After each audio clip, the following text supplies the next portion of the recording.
Standby. 15, Ang init. Ang tamagan to uno, FP.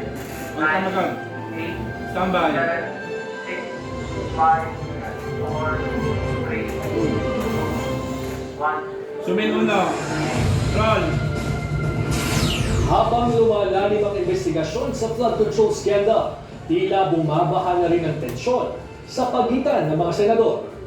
Ang mismong chairperson ng komiteng nag-iimbestiga magbibitiw raw sa pwesto. Ang isa naman nananawagan ng resignation mula sa mga congressman hanggang sa Pangulo. Anto. Pio. Magandang gabi, ako si George Cahiles. Ako naman si Ann Asis Carrillo. Simulan na natin ang Agenda Weekend. And roll. Senator Alan Cayetano nananawagan ng resignation mula sa mga kongresista hanggang sa Pangulo. Snap polls, inihirit din. Cavite, Representative Kiko Barzaga, pinabababa na rin sa pwesto si PBBM.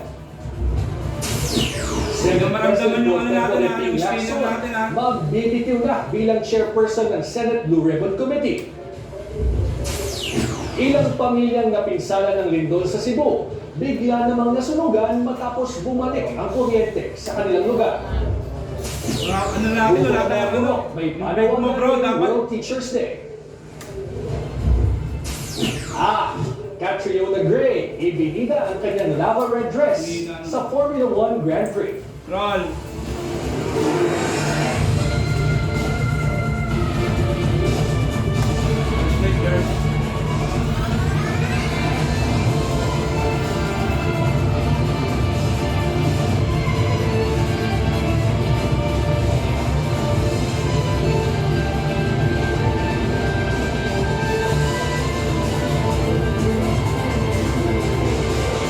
Standby.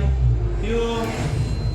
Dapat umanong mag-resign ang matataas na opisyal ng pamahalaan mula presidente hanggang sa mga kongresista.